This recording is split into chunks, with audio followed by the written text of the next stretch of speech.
going to talk about Christopher Hello. Nolan today. The Hi. second best Christopher that we're going to talk about on this podcast. After First one's Christopher me. Lee.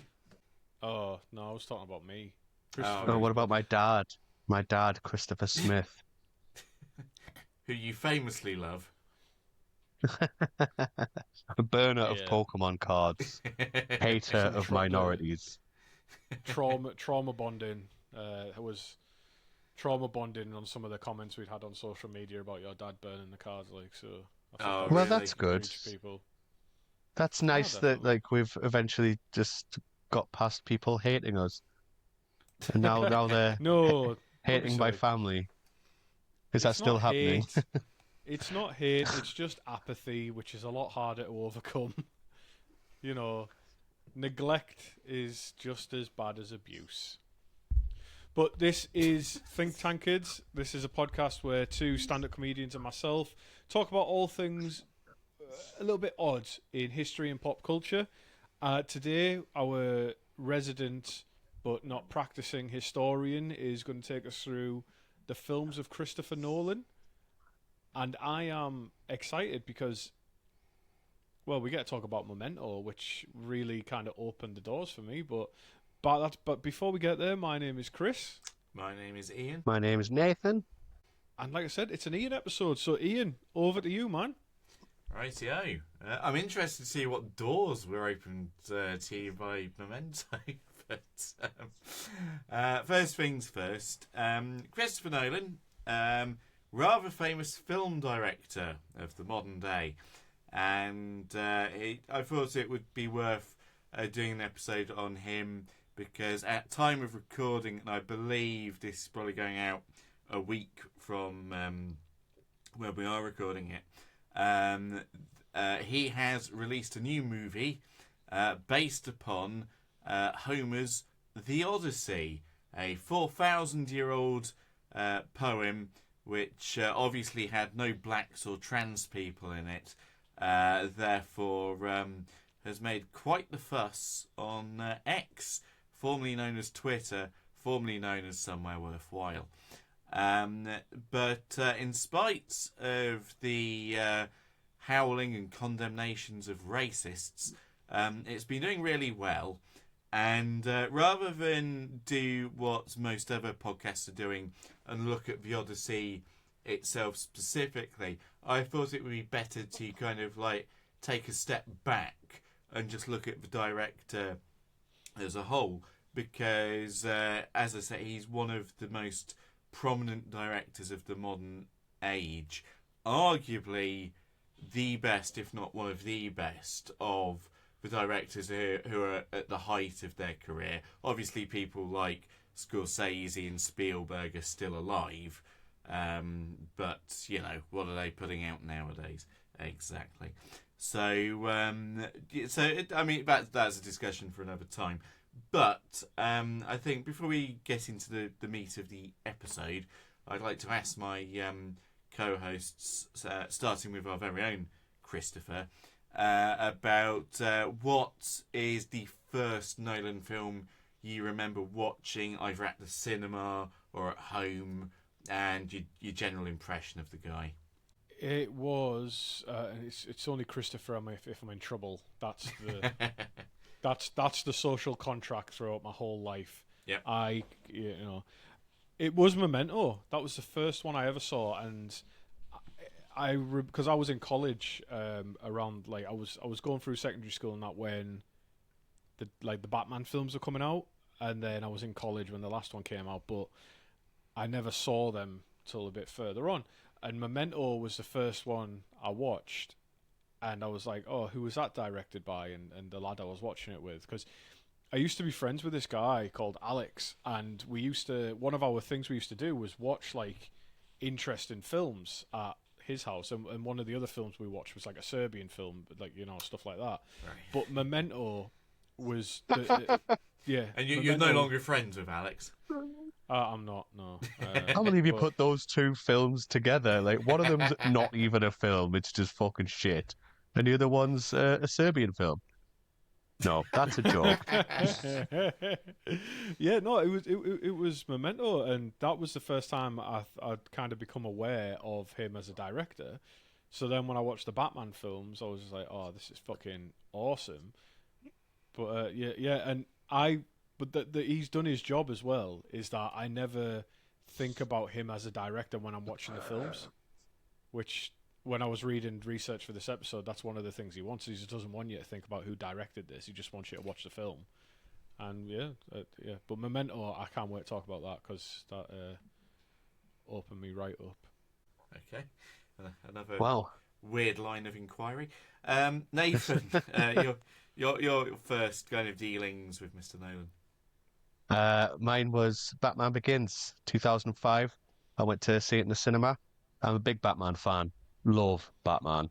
I've always loved Batman, all the villains, the universe, and everything. So I went to go see it at the cinema, and I was blown away by the dark, gritty, and realistic retelling of this weird, zany character who previously we'd only really had a lot of very bizarre, typical comic book style films from Tim Burton and everything like that.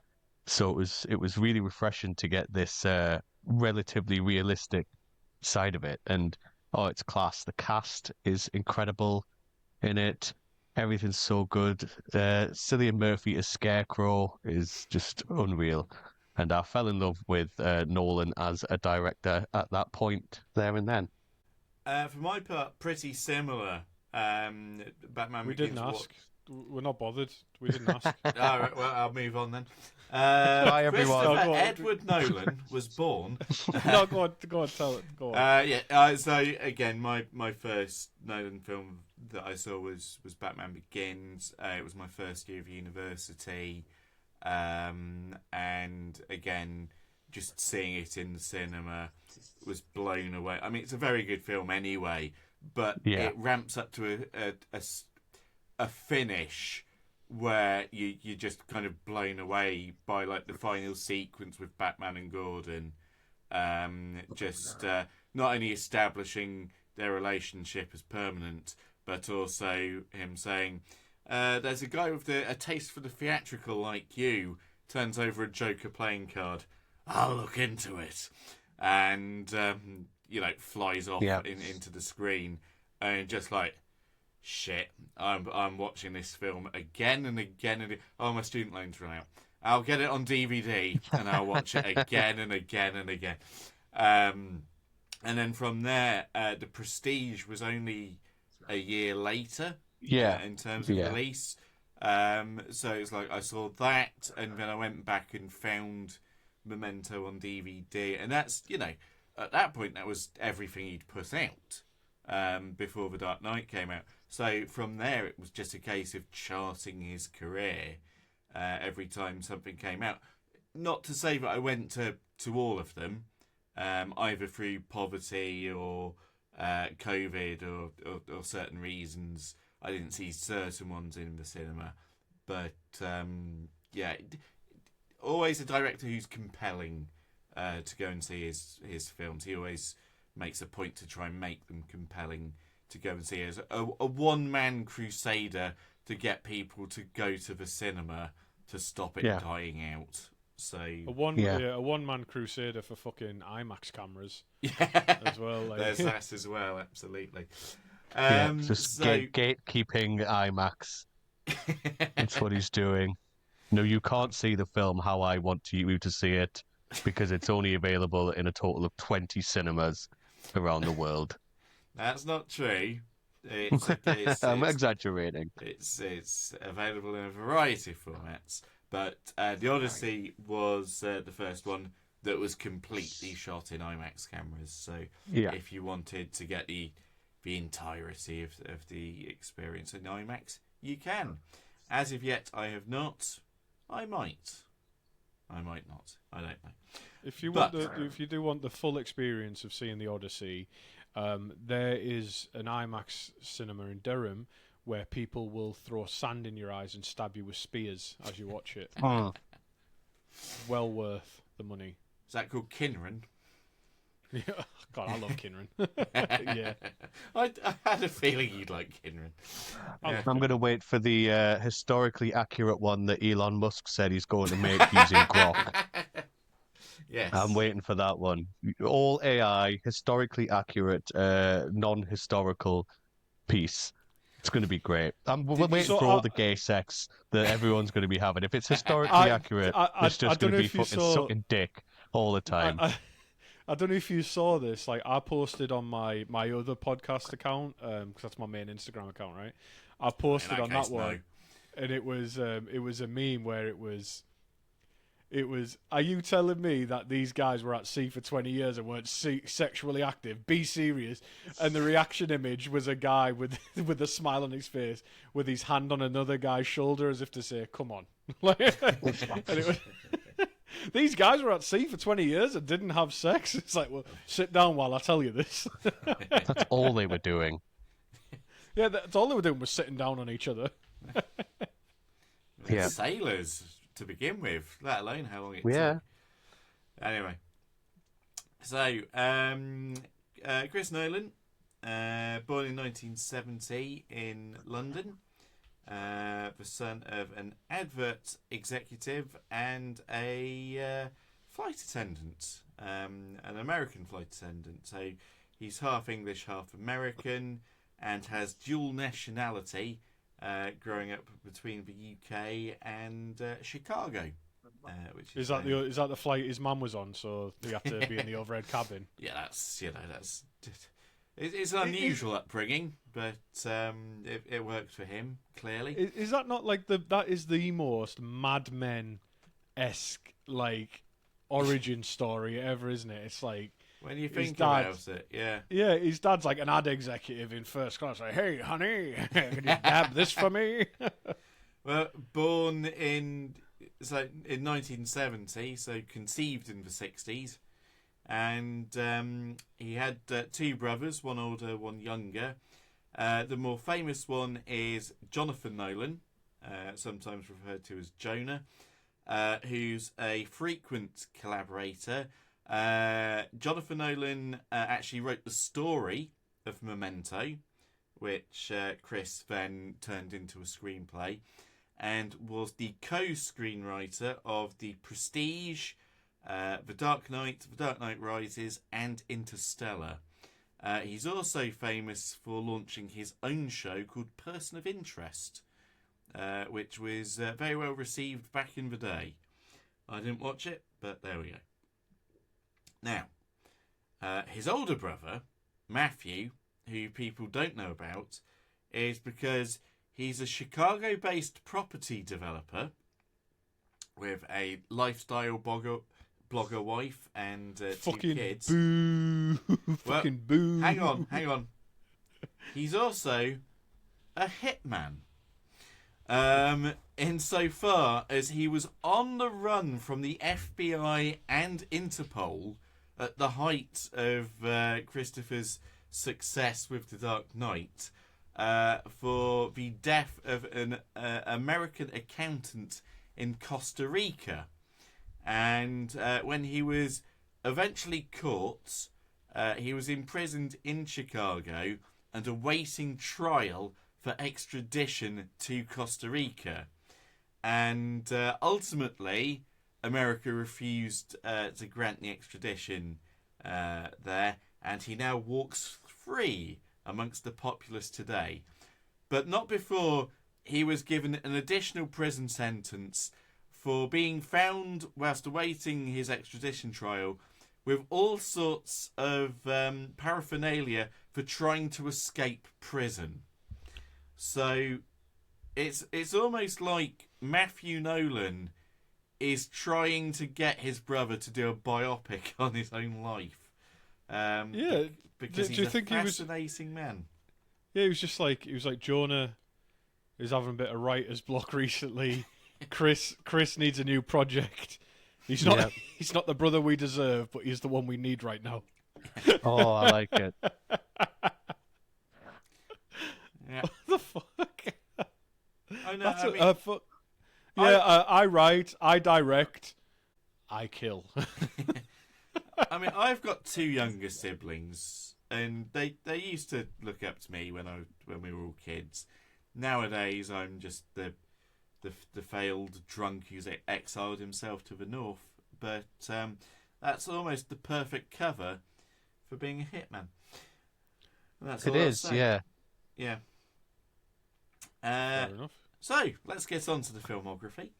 The first film proper that Chris Nolan made was Following in 1998. Now, this is something that only completist, pretentious film wankers will have seen. And it cost $6,000 to make, and It's very short. He shot it on weekends, whilst he and his cast, aka his mates, were all doing like other jobs. And indeed, his uncle, who was an actor, and it can be seen throughout the Dark Knight trilogy, is Fredericks, the guy who really irritates Rutger Hauer in Batman Begins. Ostensibly, it's the story about a man who's called in for questioning because he's a self-admitted, not so much, well, he is a stalker. He likes to describe it as following, but it's like taking people watching to the nth degree to inspire him for writing stories and films, and it kind of escalates in one of the people he follows getting murdered. He reckons he's got the truth and can prove it to the guy who's interviewing him, who's a member of the constabulary, but it's not necessarily all as straightforward as that is made out. It is shot in black and white, partially because stylish, also because cheap. And Cheap as hell, yeah. yeah. So as Nathan says, so Nathan's clearly seen it. It's cheap. It's not a short film insofar it's not like 20 minutes long. No, it's like an hour. At the same time, you know, it's something you can credibly call his first film without being, you know, all bells and whistles and everything. So I'll just ask, Chris, have you seen Following? No, surprisingly, I saw the sequel, It Follows, which was I really enjoyed that one. Yeah, fair dues. I mean, in fairness, it's not the easiest film to track down, but if you do, as I say, for completionism, it is worth it because it does show hints of what Nolan's capable of. Nathan, you have seen it. Any memories of it? It was another one that we watched in film studies. Sure. My film studies teacher was obsessed with Nolan and wanted us to see it. Yeah, I thought it was all right. I don't really have any particular. I should probably watch it again. I just remember it being quite short, and the whole conversation was around it being black and white, and around it, like, even though it was made because it was cheap, why does the stylization of it actually speak to the audience and blah blah blah, all that shit. Yeah. I enjoyed it. It was all right. Probably I need to watch it again, but I can't be asked. I mean, it's the same reason Clerks was shot in black and white. I was just thinking that. Yeah. I was just thinking, like, this sounds you could be talking about Clerks here, and it's a black and white film, stylized, showing here's a taste of what the director can do, made with very little money, with cast and crew who are friends and family. That's I wonder how many other directors like you could apply that pattern to. Is this like the Wilhelm scream of filmmaking? Well, the Wilhelm scream is the Wilhelm scream of filmmaking. Indeed. But, you know. It certainly is. I mean, also, if you think of, say, like Peter Jackson, who started making very The horror films, wasn't lo-fi he? Yeah. horror kind of gore films, the kind of which we alluded to in the Half Pint episode, how he goes from that and then ends up making the Lord of the Rings trilogy, you know. So All I'll say about Peter Jackson is that was lightning in a bottle. So that is maybe the one time you can excuse the Weinstein sexually abusing him, is for him to get that gig. Fair enough. If that's the one time I think I can support Harvey Weinstein, is when he fingered Peter Jackson, and that's how he got that gig. I haven't sourced any of that. Moving on. So the Jesus next film, Christ. Christopher Nolan, two comedians and Chris. The next film that he made was the aforementioned Memento in 2000, which cost $9 million to make, made back $40 million. So did well. This is like the first kind of proper. I mean, $9 million's not big budget per se, but the first kind of like mainstream film that he made.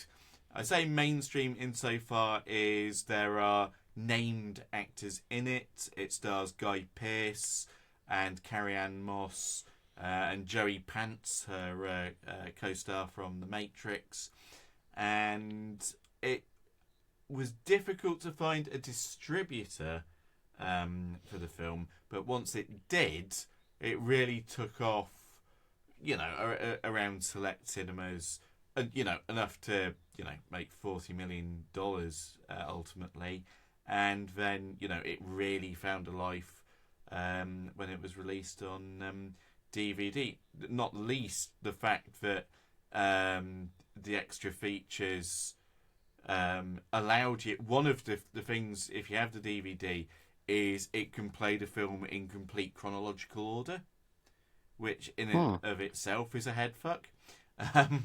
But it's the kind of film that as soon as you've seen it, you want to watch it again, just to see if you can piece it together the second time around. But I'll start with Nathan before we go on to Chris, because Chris has stated, it's opened doors and things like that.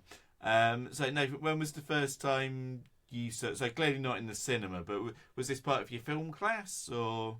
No, I did. This was I watched this with one of my ex-partners. She loved this film. Yeah, I really like it. I haven't seen it in order though. That sounds interesting. Sounds like a bit of a head fuck, as you say. I really like it. I like the idea of it. I always find that the certain aspects of this film have actually influenced a lot of popular media and pop culture in certain ways. There's loads of video games that you can play now, things like Life is Strange and stuff like that, where it uses time travel, it uses disheveled narratives to kind of tell its story. Things like checking the Polaroid pictures, things like, going into all of these little things when you do look at them. And it's had a big effect.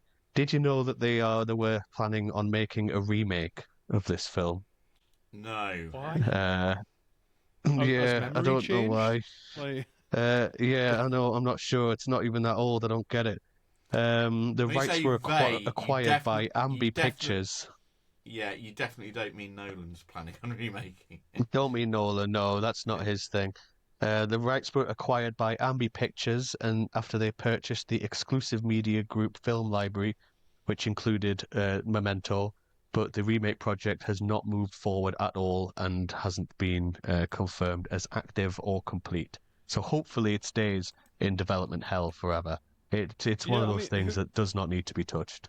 Yeah, there's some well-known media guys. I think it might be Red Letter Media or something like that. They put forward don't remake good films, remake the shit films that should have had another chance at it. Why can't we just do that? Yeah.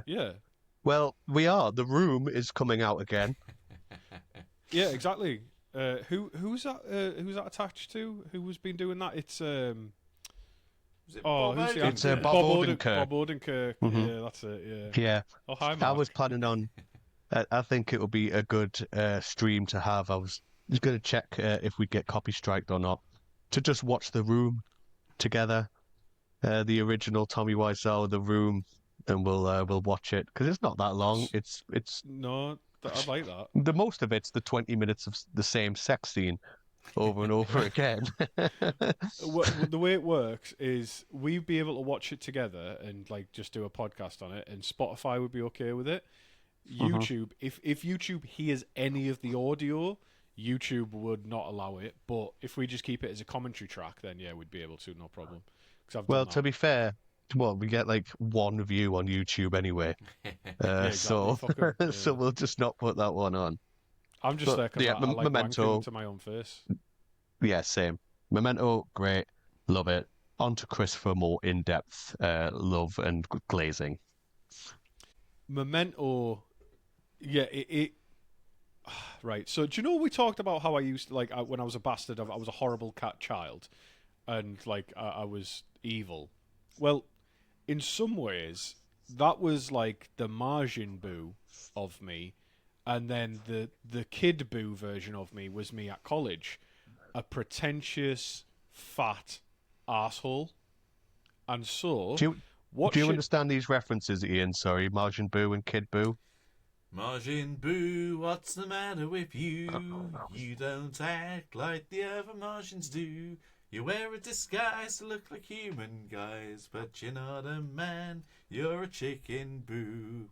So, no, I just sang something from No. Animaniacs there. Yeah, that was great. I mean, you opened up a little door in my soul there. I love the Animaniacs. No, this is a Absolutely, thank you, Ian. Dragon Ball reference that that he Okay. was doing. So I was a horrible teenager. In that I was Were you weren't- still nobody was defrauding the disabled No. out of their cards, no, or had you moved I'd on? moved on from that. Okay. This was very much. I was very firmly in my girls only like assholes phase. I'm a nice guy, kind of shitty, like that kind. So naturally, it's a very short jump to be a really pretentious asshole. And I was, for a long time, a very pretentious arsehole. So imagine the golden ticket I received when I watched Memento for the first time, and all of a sudden, that was the first non-linear film I'd ever watched. It was the first non-standard kind of like, this isn't a Hollywood blockbuster beginning to end story film.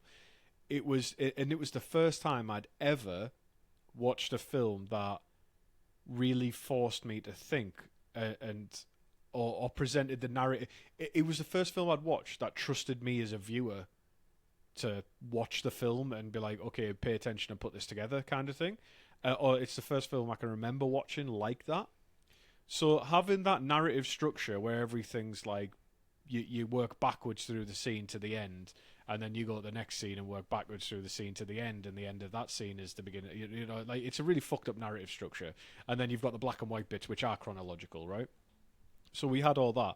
So that there was two aspects to this. There was the one that it really opened the door for me. So that led me on to things like anthology horror films, which are some of my favourite things to watch. Because I was like, films don't have to be 90 minutes, 2 hours, 3 hours, beginning to end. There's all sorts of films out there, so it really opened my eyes in terms of there are different things out there in terms of what can be classed as a film. So like short anthologies, stuff like that. That opened my eyes there. And the other part of this, and this was the worst part, was I became mega insufferable because I was also doing philosophy at the time, and I started, and we had been studying John Locke, which coincide really, really, really nicely with Memento, because John Locke's whole thing is that he believed that humans were born as a blank slate, and that memory is what defines you as a person. Not John Locke from Lost. Not John Locke from Lost, not the guy who was in a wheelchair then wasn't. This was a much older fella. With an orange in his John mouth. Locke, yeah, exactly. So that was creepy, and the scar on his face. So John Locke's philosophy was that he thought you wouldn't be the same person because you're only who you are because you remember your life. So that once you start to lose your memory, you start to lose your identity. So that married up really, really well with Memento. So then Q, about a month, 2 months after watching this film, where I became a turbo arsehole in the same way, do you know, like that meme about like, oh, you have to have a really high IQ to understand Rick and Morty. Yeah, it's true. This was the first. Need I remind you? This was the first film I'd watched that was a non-standard narrative, and I just became the worst version of any fat asshole teenager. Like after watching it, but that was in the past. I'm not like that anymore, and it all. So yeah, I've got really good experiences. But if you ask some of my friends, like I'm still friends with them now. Friends from the time where I was like after I watched Memento, they'd probably just shake their head and call me a cunt. But sorry, it was a long answer, but it was worth it. You know, Fat asshole. Yeah. Whenabouts are we talking, like roughly year-wise? 2009, 2010. So it found its audience on DVD. I imagine. Sure. Yeah. I imagine that's the only reason I'd found it was because, you know, it was finding its home with the DVD audience. But yeah, I just remember I was like, "Oh, you watch films beginning to end? Oh, I like a bit of a challenge." I like that Pulp Fiction. Yeah, exactly. With its book ending. Exactly. Yeah. So yeah, it opened my eyes. Cool. Okay. So we move on to the next film, which is the only film that Nolan didn't have a hand in writing.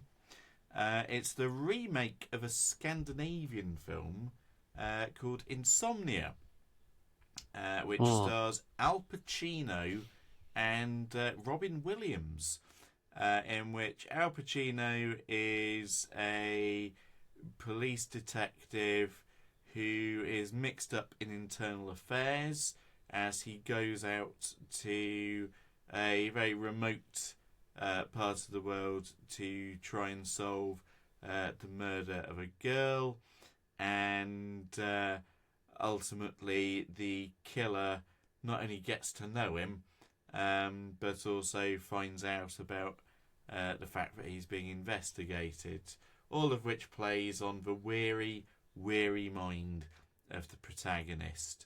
It was made for $46 million and made $114 million. So again, wow, he was showing that he, as a relatively new director, could be trusted with inheriting projects and making them interesting. Have either of the two of you seen it? No. No, but the thing when you're talking about the numbers, I think that might be an episode all by itself. Is that Hollywood accounting? Because the numbers they report, like I never know what to make of the budget numbers. Because like Hollywood accounting is a real thing where it is. Yes, you cannot trust anything that is said. Because it's even hard to summarize just how fucked up. Basically, accounting when it comes to big movie making is insane. It is basically just Matthew McConaughey doing that scene from Wolf of Wall Street. It's a fugazi.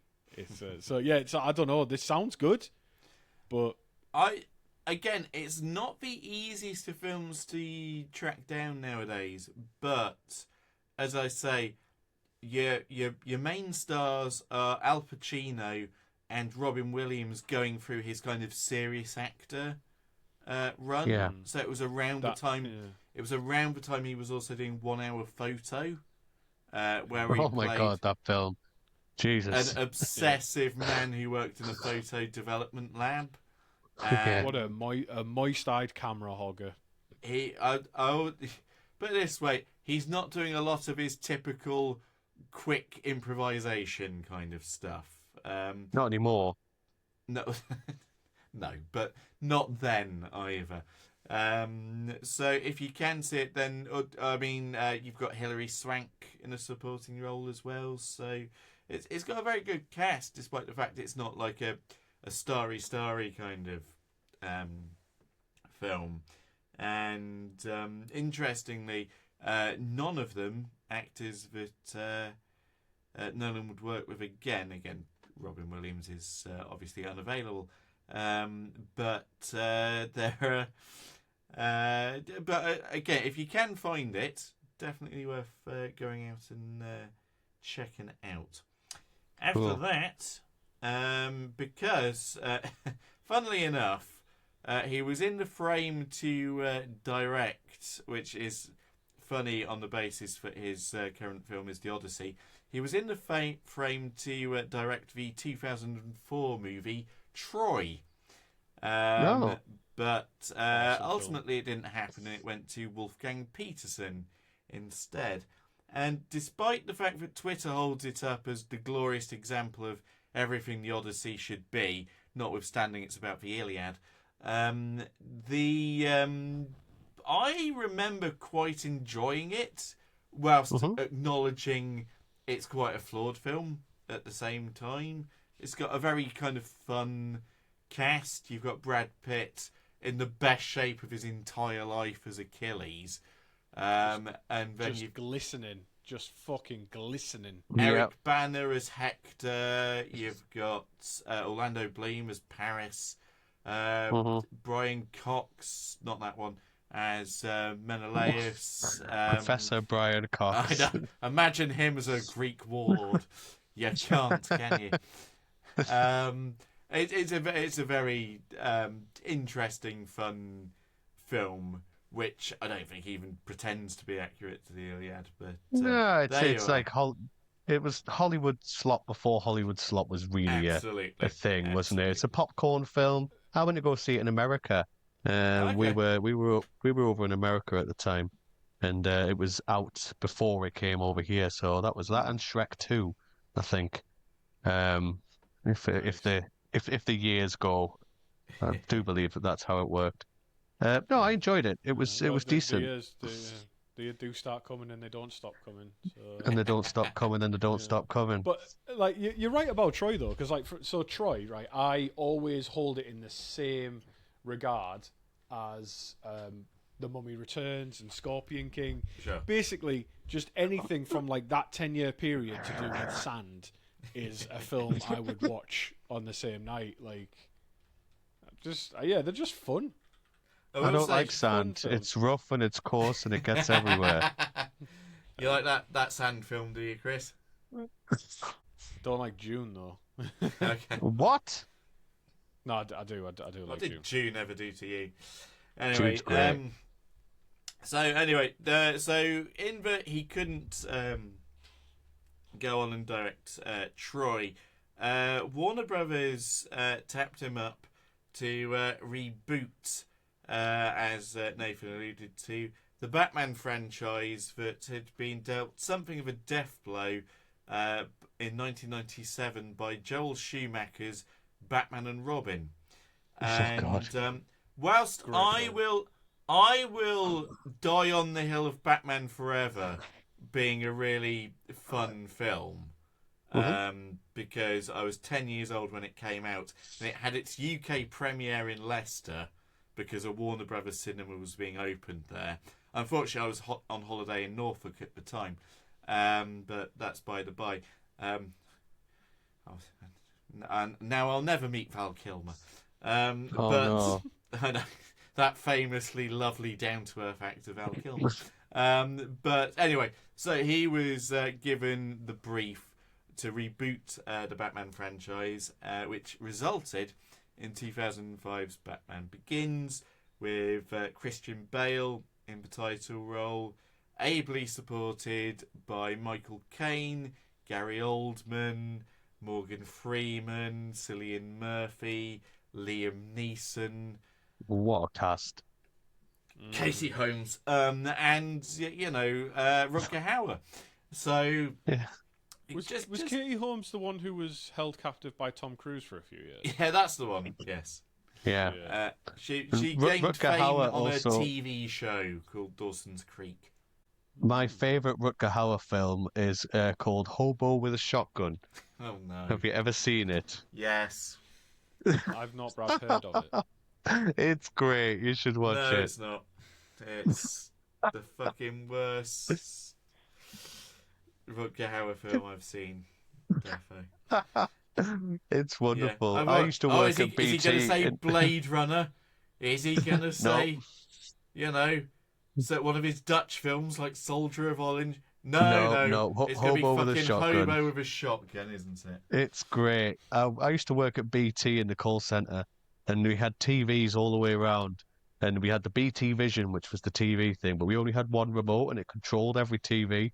So I used to put Hobo with a shotgun on constantly, just in the, and it's so ultra violent and stupid, like it's ridiculous. School buses full of children being burnt, and oh, it's bizarre. It's funny though. It is a laugh. It's something you should watch.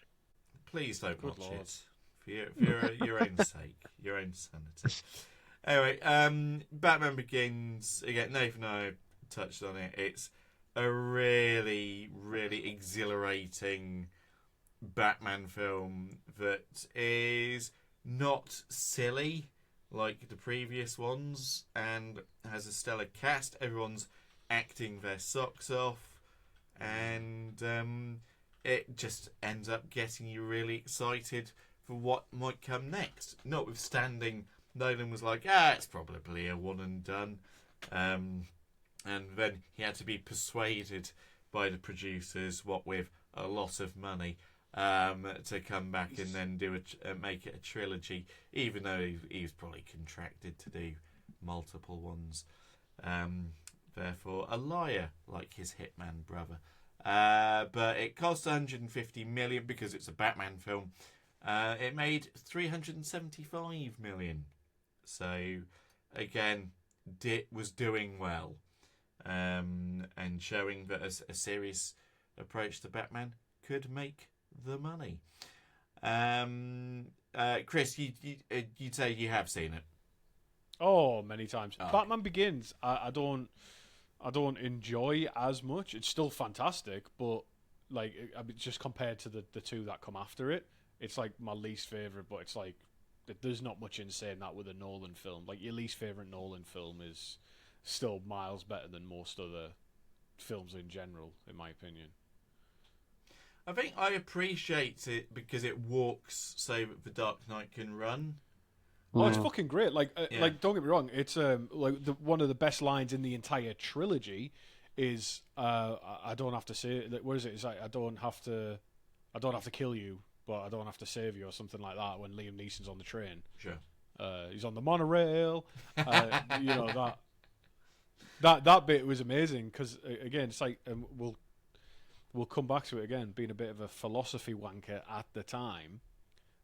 Those Batman films, the philosophy around like vigilantism and stuff like that. So the first film's fucking mint. And plus, that scene with the League of Shadows and shit, I'm playing Assassin's Creed Shadows at the moment, so I feel like one of... and I know we won't talk about too much, but the Arkham games, like they took a lot of... Like, Yeah. It feels like it's a lot in the vein of those as well. So for me, it was a really good...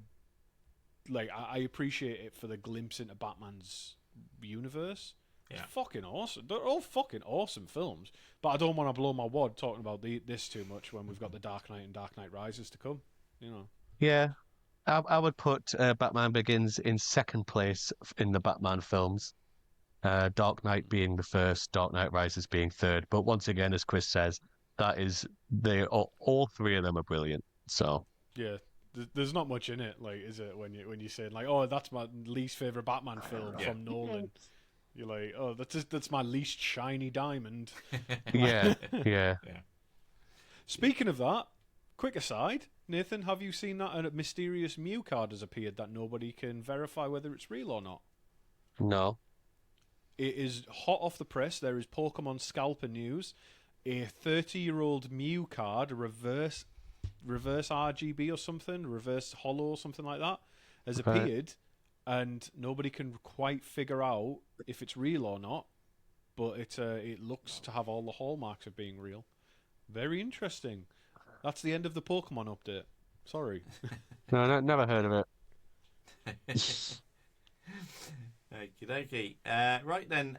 So a scant year later, Nolan brings out an adaptation of a book about rival Victorian magicians, The Prestige, in which he reunites with Christian Bale as the more kind of streetwise, down-to-earth but non-flashy magician, opposite the great Danton, as played by, you guessed it, Frank Stallone.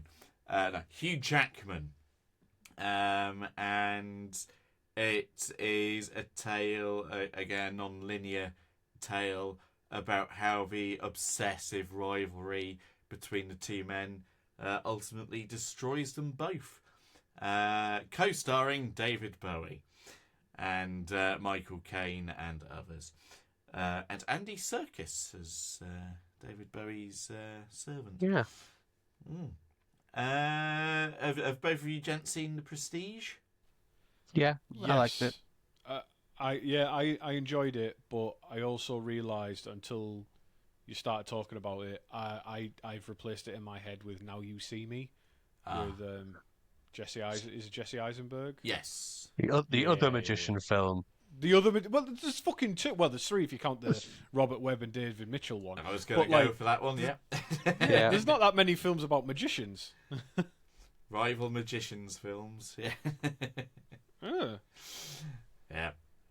Fair dues. So, The Prestige, just a very fun film, and cost 40 million, made 109 million. So again, Nolan's doing good whilst working in between Batman projects for the next film, that little indie flick, The Dark Knight. Never seen it. 2008. Really? I saw it twice in the cinemas. I saw it many times. I went to it when it first. It was like a midnight showing. Me and a friend went at the Silver Link. Incredible. Yeah. And the two kind of like moments I remember most from first watching it is just when there are two, both from Heath Ledger's Joker, two bits that sparked like unprompted laughter. The first was the pencil trick. Yeah. And then the second was when he's in Harvey Dent's hospital room revealing himself as not the sexy nurse that was first promised. And watching Harvey thrash about in his restraints. When he went, hi, in the awkward collar tug moment, again, just made the audience burst out laughing. Yeah, it's great. Just a superlative film. Katie Holmes is upgraded to Maggie Gyllenhaal, and then you've got Heath Ledger's Joker, obviously. Aaron Eckhart, remember him, as Harvey Dent, and just builds on everything that Batman Begins was, and incorporates the movie Heat into it and all. Just with Batman and the Joker being Al Pacino and Robert De Niro. So, thoughts? Nathan, what were your thoughts? Hello. It's one of my faves. Definitely one of the best superhero films ever made, alongside Spider-Man 2. I think it is incredible. I always feel that watching it lately, the pacing, it's so fast paced. Like from scene to scene to scene to scene, it is incredibly fast. Everything's going at an alarming rate at all times. But it's really good. Heath Ledger's performance is legendary, and he was a great actor as is. But I do think that it being shrouded by his death really, really helped the performance. To be honest, really helped us appreciate Heath Ledger for who he was and what it was that he did. I don't think there could ever be a Joker that could be played like that. People have tried. The Joker, I think, at any other time it needs to be played now, it needs to be completely different. There's no way anyone's touching him. Harvey Dent was great. Really good how you could get multiple villains. Sometimes there's too many villains in superhero films, and it Spider-Man feels very 3. crowded. Spider-Man 3, Spider-Man No Way Home. I think No Way Home was deliberate, in fairness. Yes, that was the point of it. I know, but it did seem very messy and stressful at times. But no, 10 out of 10 for me. Yeah, I mean, again, I can't argue with any of that. 10 out of 10 film. You sometimes forget that there was a lot of kind of online backlash to Heath Ledger being cast as the Joker, because before that he'd been the gay cowboy in Brokeback Mountain, but even then before that he'd been like 10 Things I Hate About You, like The Patriot, and A Knight's Tale. Just A going Knight's back to Tale, just going back to that, Ian. Sure. The way you phrased that about Brokeback Mountain. If only one of them was gay, that film now becomes a horror film. That is now a horror movie. That is true. Brokeback Graveyard. Yeah. Brokeback Deliverance. Yeah, exactly. Yeah. Because you forget that, I mean, just because social media wasn't at its height in 2007, I mean, it was really, I mean, Facebook was a thing, but not really. Twitter was, I think, just starting to be a thing. And MySpace, people didn't care. It was just top 6 friends. But yeah, it's very interesting that the backlash was there, and Nolan was asked about it. So, why did you cast Heath Ledger? To which Nolan's like, because he's fearless, and that proved absolutely correct. I yearn for the days where someone would, like you would have to come along and tell me there was backlash for Heath Ledger. Right. I had no idea until you said that. Like, because I wasn't plugged into the fucking internet 24/7. Yeah, it's rife. Like, it is rife at the moment, isn't it? yeah, like But then- even like I don't even use X or Twitter, and I'm aware of like the fucking. It's not historically accurate. What, that fucking myth? Like, you know. The thing is, I mean, whatever the technology, fandom will find a way to be an arse. Whatever. Because before the original Batman, by which I mean the 1989 Tim Burton one, or rather than Adam West era, but there was... Adam Wee. there was really strong opinion about Michael Keaton being cast as Batman, because he was a short actor known for comedies throughout the 80s. Like, even when Tim Burton had previously worked with him in Beetlejuice, again, that's a comedy character in a kind of comedy horror film. So it's just like, you've picked Michael Keaton as Batman? I mean, I've brought this up on the podcast before, but there's a fantastic quote from the late Roger Ebert. Is it Ebert? The film critic in America. He said that, like, the hardcore fans of something are fans of being fans. They are fans of being fans, and that's what they like, is that, like, oh, I camp out on the street to see this movie. And he says, well, if you do that, you're a fan of camping out on the street rather than, like, you're trying to make it exclusionary because you're a fan of being a fan. And that that was in 2009. I think he made that. He'd stated that, and that has only just been proven stronger with time. It's just that it's a human tribalism thing, isn't it? I think we have covered this on the pod before, where it's the whole thing with like Reddit and stuff. It's where people lock themselves off into these little communities. Well, it's not people. It's just fucking divs, comic book guys from The Simpsons in real life, lock themselves off as like Discord mods, Reddit mods, and they like being like the biggest fish in their little pond. So I miss the days where these cunts weren't all up everywhere and being treated serious by like the mainstream media. Little treat for our video listeners there. Ian has just been orally sexually assaulted by a ghost, it looked like. That cough was very sexy. You grasped the air. You wrapped your hands around the air then.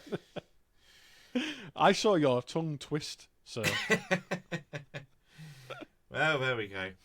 So moving on, we have Inception in 2010, the mind-bending heist movie about stealing an idea from minds.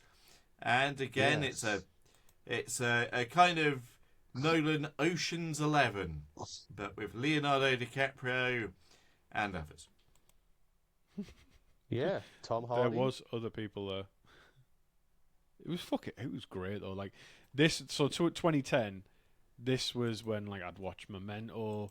I was a massive fan. I had there's a DVD of The Dark Knight.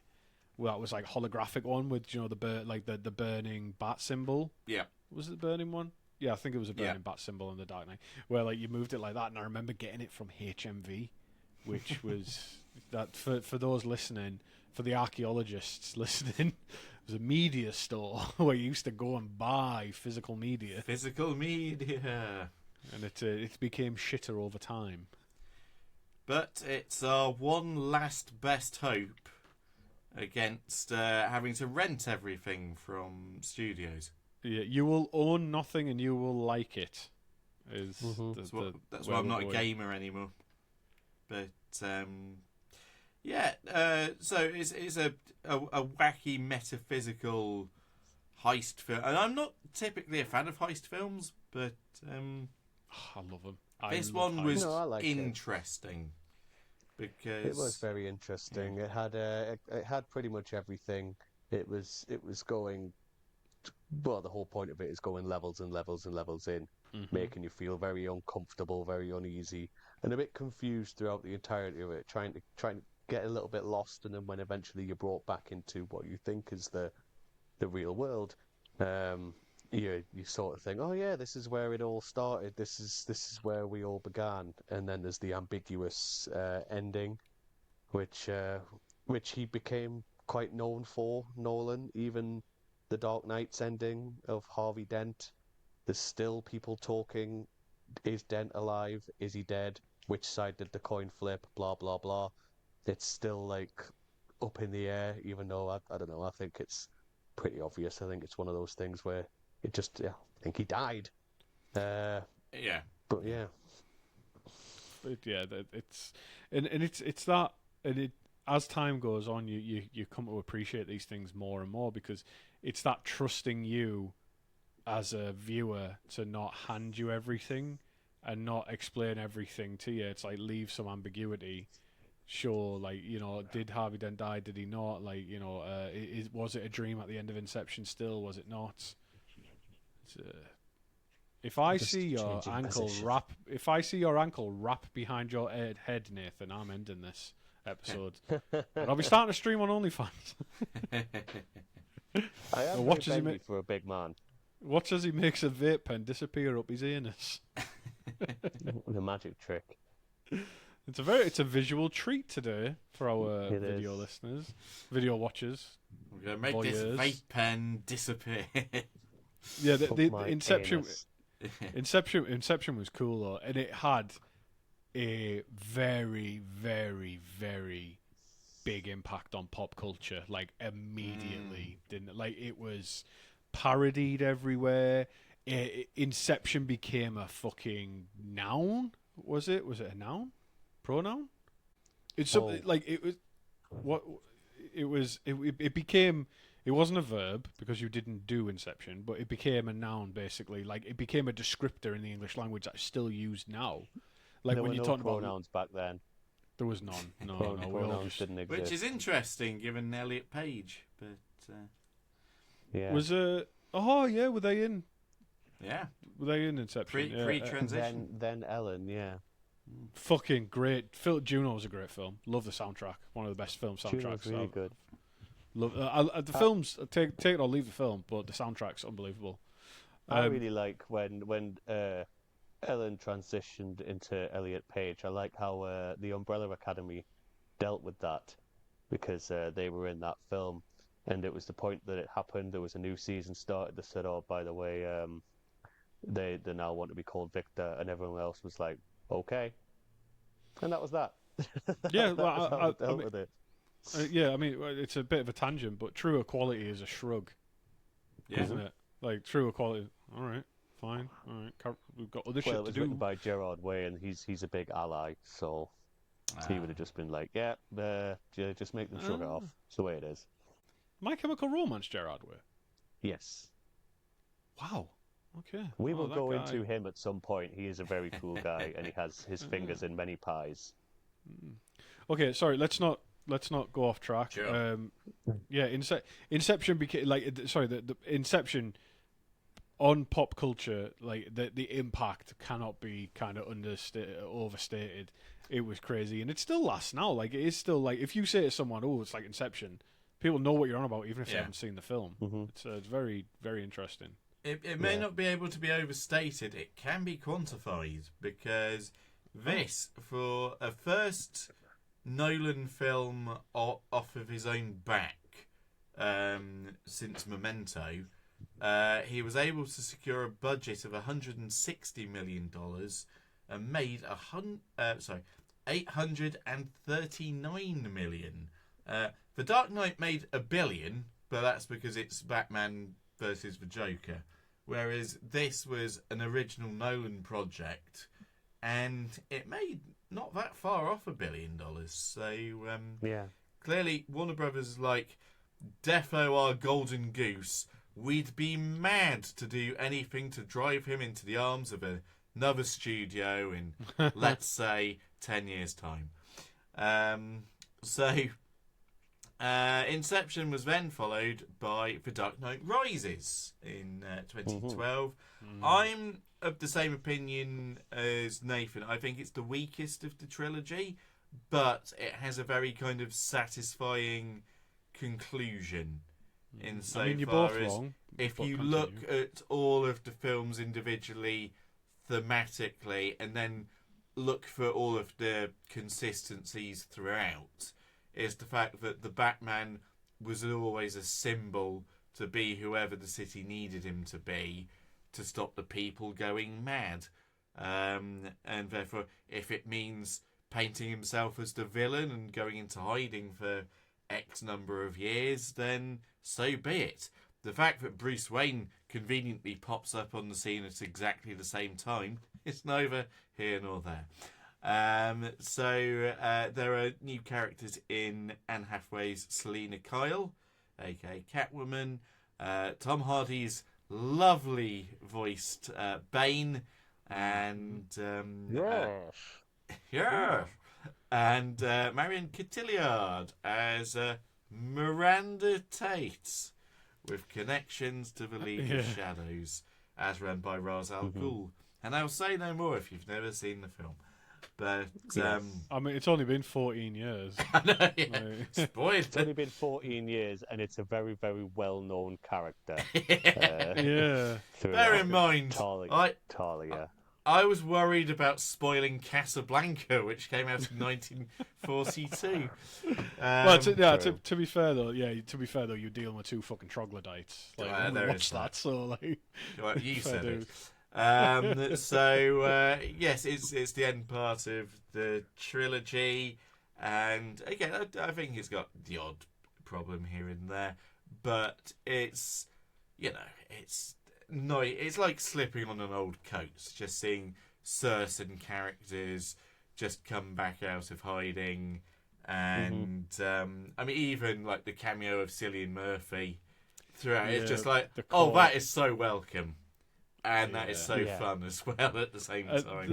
On the DVD extras, there was a storyboard for how they dealt with the death of Heath Ledger. Right. Was that Bane had, or like, and they like it was a storyboard, unused material for the film. Is that Bane had instructed everyone to be released except him, because he was too unpredictable. So in The Dark Knight Rises, the Joker is still locked away in a cell, because they were just like, we want anarchy, but we don't want that much anarchy. Yeah, no. He controlled would just take over. He would take over everything. It was a very brave story for Nolan to do an adaptation of when it comes to famous Batman tales. Yes, things like that. Bane is a very prominent character He's a very difficult character to actually change into Nolan's vision of things because he is a hulking monstrosity, jacked up Luchador. beast of a man, Yeah. full of this ultra steroid that just makes him a fucking absolute beast. And the story about him breaking Batman's back it's one of the most famous of all the Batman tales out there. So being able to put that into an adaptation in his own universe that he's created was impressive. Big But fan. it was a combination of two, because the breaking of Batman's back is Nightfall, and then Gotham being cut off from the rest of the country given catastrophe is another famous story called No Man's Land, with Batman being notably absent at the start of things, and then coming back to try and establish some order. So yeah, a very interesting juxtaposition of source material as the basis for making the story kind of fit what Nolan wanted to do with it. And they did it they did it so well. Like that Yeah. film is unbelievable, and I mean, Tom. I don't know if we can say it was just this film, but like Tom Hardy's trajectory changed, I think, for that. But then there's also as well like the real world impact was, again, like, so with the Joker, one of the real world impacts was a massive rise in cringe, with people imitating Yes. the Joker. Yeah, Yes. and it totally and then was. and then if you think about the impact that Bane and The Dark Knight Rises had on like 4chan and meme culture, which was like basically like anti-establishment humor and thinking. Like it's very very like so for anybody who was a bit of a pretentious twat back in the day as well, or might still be now, there is there is a book called The Philosophy of Christopher Nolan, which is, I think it's like 16 essays perhaps that actual philosophers have written about his films and all the themes that they deal with. And the ones around Batman are about like political power being exercised by an individual, and it's just utterly fucking fascinating stuff. Like, yeah, so I know I keep going off on tangents, but like Christopher Nolan, in terms of like the impact in the real world and the way that people have examined his works, like I don't know, I didn't know about these philosophies and philosophers, sorry, until I started researching him, and I was like, how good do your films have to be that a bunch of philosophers are like, yeah, let's write essays about this? Like, what the fuck? He's no They UA never Boll. do that with. I was just about to say Yeah. they don't do that with House UA of the Ball, Dead. do they? I mean, no, I'm pretty sure this newest one by him will have a lot of philosophers scratching their heads, or psychiatrists mostly. I think psychiatrists will be going into it and saying, "What is wrong with this man? He's a piece of shit." Fucking Yeah, idiot. and I mean, forget his politics. It's just utterly unforgivable to make a House of the Dead film and just have the transitions be the only link to the House of the Dead. The scene transitions being fucking PowerPoint slide snaps of the game is. It's very on brand of him, though, to create films out of IPs that have absolutely nothing to do with the IP at all. Alone in the Dark, Blood Rain, anything like that. Just fucking, what a knob. And I will eagerly wait until September to see if Zach Kreger joins the ranks with the Resident Evil film. Well, 'Cause, once again, it's on brand for Resident Evil films to not be about Resident Evil whatsoever. Yeah. That being said, though, I saw an interview with this guy, and he said the reason I'm not doing established characters is because I cannot improve on Leon Kennedy, so I'm not even going to try. And I was like, okay, I'm kind of on board with this a little bit now. You're acknowledging it. Fair dues. I think it would be very camp if people like Leon Kennedy was in it doing fucking roundhouse kicks and stuff like that, and like running up walls and crazy shit. I think it would end up being a bit too camp for what it is that they're trying to get through. I mean, I don't know. Maybe they could go down the route of the Mortal Kombat films where they really lean in to how camp and stupid it is, which I rate those films very good. Yeah. Fuck yeah. Okay, well, Ian, what was after Dark Knight Rises? Well, all the films, I've not seen any of these ones. from Resident Evil to Interstellar in 2014, great, yeah. which cost 165 million and made 775 It's very million. good. It is very good. Now, when I first see it, I have to admit, I was drunk off my arse and then had to do a podcast about Nolan films. So I put it down. I then rewatched it sober, although many years later, so the original wrong opinion was there. And it's a much better film than I originally gave it credit for. There's still a bit of sci-fi buggery here and there, which I can't quite get on board with. Like, because you know 2001. You know that pretentious as fuck sci-fi film 2001. Very good, very pretentious. There is stuff in Interstellar where I'm like, well, that just doesn't make sense. That's just fucking bullshit. But aside from those moments, there is some genuine heart-tugging. There are some amazing effects, some amazing sequences. It's largely a kind of new Nolan cast because whilst Anne Hathaway is, for want of a better term, reused insofar that she's in the film having had just worked with Nolan in Dark Knight Rises. I mean, it's a film that stars Matthew McConaughey and features like Matt Damon, and Jessica Matt Chastain. Damon. Matt Damon. Yeah, bastard, I couldn't unmute myself quick enough to do it.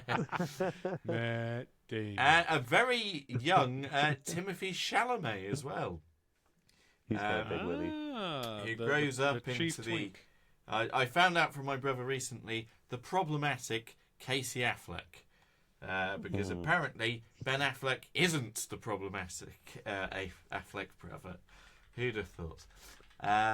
So yeah, The music in Interstellar is great. The score, a lot of the scores actually, we haven't got into a lot of that when it comes to the Nolan films. He pays very close attention to what it is that he needs to do to get your emotions tugging at certain points. All the Dark Knights are absolutely class. Like, it's all them heavy horns and drums, and it's very intense. Inception. Oh, I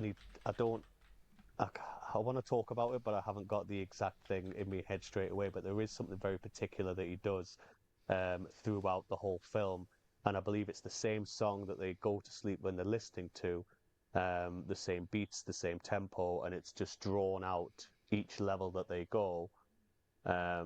It's drawn out differently, so it is actually the same song, the same samples, and the same beat, but it's put into the different layers because the time changes when they're moving into different dreams.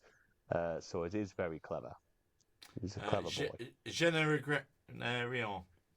Yes, that's the one. Yeah. When you say he, are you talking about Hans Zimmer? Zimmer. Yes. The legendary Hans Zimmer, who created the greatest musical score of all time from the animated Lion King. Wonderful man. Yeah, possibly a subscriber to your sister's views, if I've my resources are to be believed. But oh, that's a shame. Yeah. Chris, are you saying you've not seen any of the recent Nolan films after Dark Knight Rises? Therefore, Interstellar you have not seen. No, all of, and frustratingly, I have a family, so that is frustrating. And being able to get away to see the Odyssey has proved impossible with a newborn. Yeah, I want to see it too. I'm in the same boat, mate. I know, yeah, it's fucked. So like, because I was even Googling, I was like, can I take a baby into the cinema? No. can I get ear defenders for a fucking month? I'm just going to tell you now, Chris. No. Yeah. Not when it's all in Yeah. IMAX as well. You'll I know. perforate the child's eardrums I know. like I a know. I John was like, Lennon. Sir, is that a baby? No. it's just a big just popcorn. Just put the baby on your shoulders and wear a big trench coat and Yeah. walk in. Yeah. So no, They'll be like, I've not "Hello, seen. Chris." I've basically got like 4 or 5 Nolan films that I have seen and just rewatch those, and then once the Odyssey I can pirate it, I'll pirate it. Hey. I think No, I you'll want like to see it. I want to see it in Interstellar. IMAX.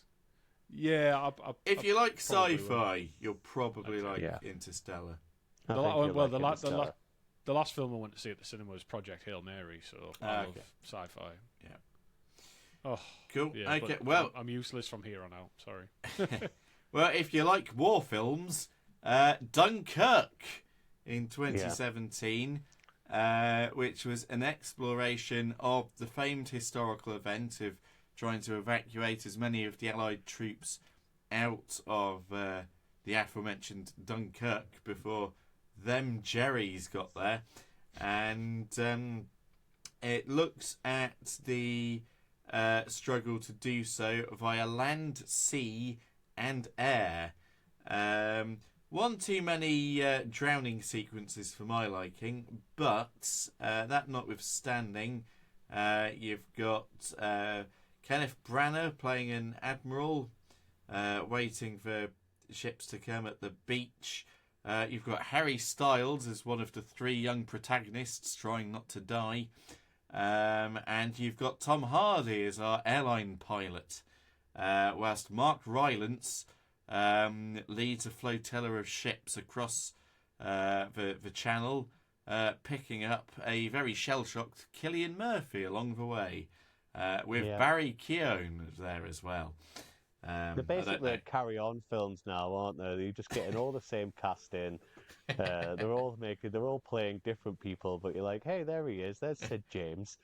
Just Oh, flapping Hitler, no! along. Oh, Talia. I'm gonna go with the IGN approach for this one for Dunkirk and say 7 out of 10. Too much water. I agree. And now, at the time it came out, I was very high on it. I really liked it. It does help that I'm a qualified historian, not practicing. So I enjoyed it a lot. But as time has gone by, it's weird that it's like nearly 10 years since it came out now. It's not one I've gone back to that often. So it's kind of slid down the Nolan rankings. But there we go. Moving on. Tenet in 2020.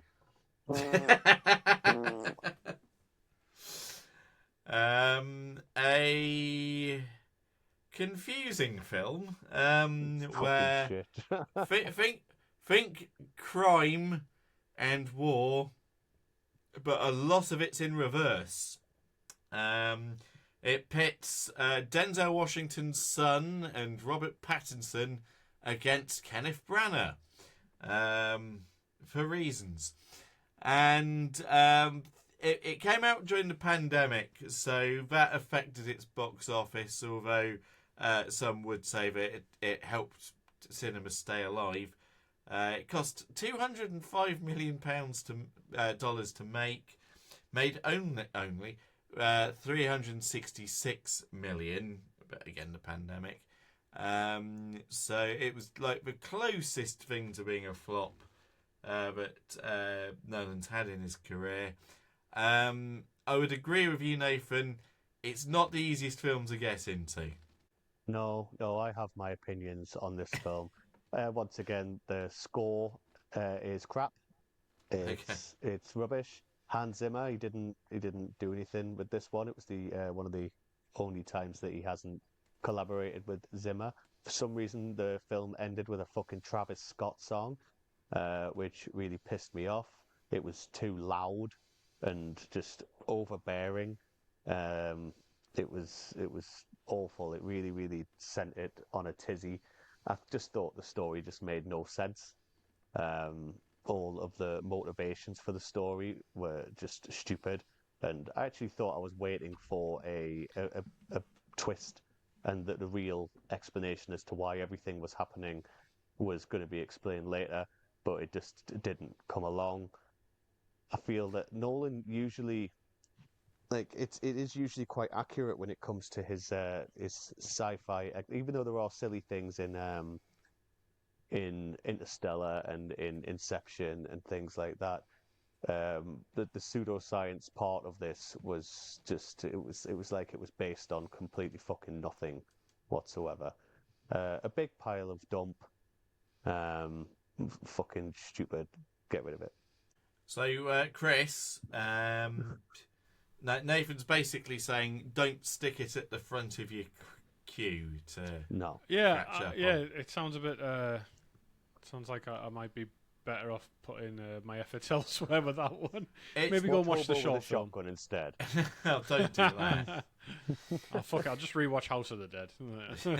I'll rewatch House of the Dead and Room back to back. The Room back to back. Yes, excellent. Watch them both at the same time, like on dual screens. Yeah, that's what is that's like the end game for brain rot, isn't it? Like, that's Yeah, just- yeah. That'd The be like Room well, of the actually, Dead. that'd be like a real life version of watching The Ring. It would be. Find Yeah. me like. Oh, hi, Mark. So, after Tennant and the pandemic, just like Alan Partridge, Nolan bounces back and does a biopic of one Robert Oppenheimer, who created the nuclear bomb, and that cost $100 million to make, and made $967 million. Again, at a time that cinema was struggling, but famously, having fallen out with Warner Brothers, he got a deal with Universal Pictures, and Warner Brothers, I'm not saying to spite Nolan, but decided to release on the very same day the Barbie movie, which Excellent film. led to the Barbenheimer kind of promotional gimmick of, Yeah. hey, what would make an excellent double feature? Watching Barbie and Oppenheimer back to back? Yeah. Now, thankfully, I didn't do that because it would have been insufferable. And it would also have at least coloured my view of one of the films depending on the order that I watched it in. So I watched both of them separately, and I'm all the Okay, better. good. All the better for having done so, because I like Did you them enjoy both. the Barbie movie? I did enjoy the Barbie movie. It's I very thought, good. It is I really thought it good. was fun and subversive. Nice close-ups of Margot Robbie's feet. Yeah, all the better. But ultimately, I think Oppenheimer in particular is really good. And again, Yeah. plays to the historian in me. I didn't know who, like, 7/8 of the cast were. Again, qualified historian, not practicing. But that notwithstanding, you could tell what the story was, what it was going for, the gravity of everything, and how it played upon the protagonist. Cillian Murphy looks the part. There were criticisms from some people but because he wasn't Jewish, it was appropriation, but whatever. Yeah, I just thought it was a really well done film. Yeah. So It again, didn't feel as long as it was. it was 3 hours long. Yeah. I went in apprehensive because sometimes I'm at that point where I'm thinking, why do these films have to be so long? But it didn't feel like that. It was really, really enjoyable. I thought the scene, my favourite scene in all of it, and just how it was styled, was when they're doing the test of the bomb and everything has Yeah. gone white and the sound is just Yes. fucking. It's like a wall of sound. I watched it in IMAX. I was blown away. Oh wow. Yeah. Yeah, it was so cool. Nice. Yeah. So you're not seeing that one either, Chris? You're not seeing No, Barbenheimer? I've not seen Barbenheimer. I've not seen either of them. I'll say this.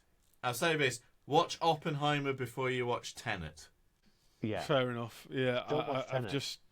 The closest thing I have seen was Epic Rap Battles of History did Thanos versus Oppenheimer, Right. and I watched that, so I feel like I've got a good idea of what happens. Do we know what the latest double bill is that's going to be coming out now? The meme double bill. No. It's Dune's Day. So Avengers Doomsday and Dune 3 are going to be out around about the same time. So we need to watch Dune's Day. That just sounds like two films together that will take up a whole day.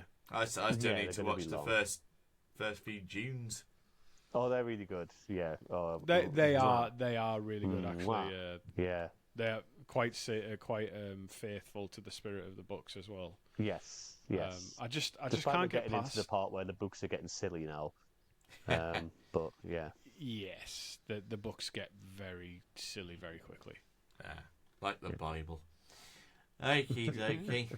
I think the Bible was silly at the beginning, and then it started to get a little bit more calm going through.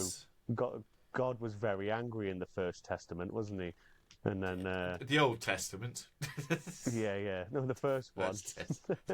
Yeah, and then the sequel, the New Testament. He calmed down a bit. I don't see what's so silly about a talking snake shaming a couple of nudists whilst giving them some fruits on his hind legs. Anyway, so this brings us to the Odyssey, which cost $250 million, so a lot. But at time of recording, it's been out, coming up to 3 weeks, I suppose. Mm-hmm. It is made just under 728 million internationally. It's well on course to top $1 billion. It will break $1 billion, yeah. Almost certainly. And as I say, it's a retelling of the Odyssey, a woke retelling, the best kind of retelling, with all of its black women and trans. And Matt Damon is Odysseus, Spider-Man is his son, Catwoman is his wife. And Mary Jane's there too. MJ, she's there. Yeah. There are only 5 actors in Hollywood, and and one of them's Matt Damon. And one of them, Matt Damon. Matt Damon. So, as I said, I recommend it. I wouldn't call it top tier Chris Nolan. I'd say it's a kind of 8 out of 10 Chris Nolan kind of film. But even then, that's better than any, certainly Uwe Boll film or The Room. The Room's great. Right. So I'd say the Odyssey, really good. If you're a really, really deep classical scholar of a person, you might have nitpicks here and there, but ultimately it's a film for 2026. Right. So, Great. Yeah. So, that's the filmography. So I've asked my co-hosts to come up with a kind of rough top 3 of Nolan films that they have. So perhaps if we start with Chris, we kind of know which end of his filmography they're going to be from. But if you could give us your kind of top 3 Chris Nolan films. Oh, right. Number 3 is going to be... Oh, okay, right. Number 3 is going to be Dark Knight Rises. And again, I love the film and everything, but this was the first Nolan film I think I saw in cinemas, because it came out in 2012 while I was in Thailand on holiday, and I went to like this really like swanky cinema where had massive sofas and stuff, and they brought food to you while you were watching it. So I watched this film in like luxury, and it was amazing. And you have to stand before a film for the Thai national anthem, which was really interesting. So the whole, it was pretty interesting. Like, so the whole experience made it for me, to be fair.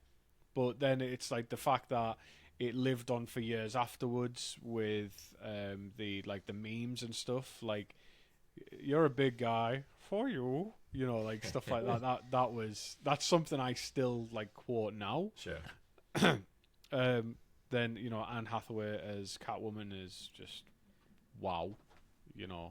Fucking Yeah, wow. boy. Yeah, Oh, I mean, Great casting. I remember in the cinema, like, I'd seen it in cartoons, but my eyes actually bulged out my head and my tongue rolled across the floor. Yeah. Never actually seen that happen I before. started howling at the moon. Yeah, I was hitting myself over the head with a mallet. It was, and I was saying awooga. It was the director of The Mask has literally It- just passed away. So- Oh shit! Oh, okay. rest in Scott's right. Scott's right, and Martin and Scott are right. Like, we have the ability to like harbinger death. Yeah. Yeah. So Dark Knight Rises was number 3. It was unbelievable, and this is a very small thing, and I don't know why I like this so much. Do you know when Bane's in the football stadium and he makes the speech? yes. I love the way he stood with his jacket, because and it feels like that kind of entered into the zeitgeist as well, of people standing with their hands on their jackets like that. Yeah. And I don't know, I love that. And, like, it was fucking awesome. And plus the fight scenes as well, with him like, I'm older now and stuff like that. That's what I loved about the Batman films, is how the combat was like everybody was fucking knackered all the time. You Yeah, could the see that choreography with was every great. punch. Yeah, every punch was Yeah. like, everybody here is tired. And I love And you that. could see that with the Dark Knight as well. Whenever the Joker got into some sort of scraps, you could see he had some hand-to-hand training, because he was supposed to. Well, rumors are that he was potentially He was an a veteran, ex-soldier yeah. with a PTSD, but he was very scrappy. He would grab whatever he could grab, and yeah, It was amazing. Then number 2 is Memento. Putting aside the fact that I was what might have been an incel had I not kind of grown up. The gateway that it was like, it was the first kind of like, is cerebral the right word perhaps? Yeah. Cerebral storytelling. And that, to my, because like, and I know I sound like a prick saying it now because I'm in my like 30s, but at the time I was from a very, very, very shitty working class background. I wasn't exposed to a lot of like culture in the way that I would classify it now. So this was perhaps one of those glimpses. I was like, holy shit, like, what's out there in terms of storytelling? And it's led to things that I love, like I've mentioned, like anthology horror films, cerebral films, like non-linear storytelling, different types of entertainment, blah, blah, blah, blah, blah. And plus, I was the only person when I was watching this. There's that split second in the mental hospital where he sees, like, the frame, it's one frame where the camera pans past someone in a wheelchair and it turns into the protagonist. Yeah. And I spotted that first fucking time. Yeah. So I'll always remember that. Like, I spotted that first time. And it's just also, it's a great story. I don't think we give that enough credit. Number 1, Dark Knight. Like, yeah, just, I know a squealer when I see one. Like, some all-time quotes. And it also spawned what I will send you guys on the WhatsApp group. I used to be very, very, very into battle rap. That was a massive thing I was into. And there was a promotion or a company called Don't Flop, who I used to follow because I used to live in Leeds and they used to do events around there. And they did a Batman versus the Joker rap battle. And it was a fantastic time just all round. So yeah, not only a great film, also a great rap battle. That's right. my top 3, Nolan. There we go. Very good. Please, Nathan. My top 3, I think I've already gone through mine. My top 3 go like this. Number 3, The Dark Knight Rises. Just coupling of what Chris said. Yeah, very good. Number 2, Batman Begins. And number 1, The Dark Knight. They are all the Batman ones. Just Yes. because it feeds into a special interest of mine. I love the Batman universe. So yeah, it is always going to take its higher place than anything he will do originally, unless he does anything else. If he makes a Pokemon film, or a film about My Chemical Romance biopic, or anything about roller coasters, or Angela White, and then those are basically the only things that can possibly overtake. Right, here we go. Biopic. Are you ready? Are you ready for this? Right, are you ready for a film that would kill Nathan? That like his wife would find him dead from an erection that had exploded. Right. Christopher Nolan directs Roller Coaster Tycoon, starring Angela White.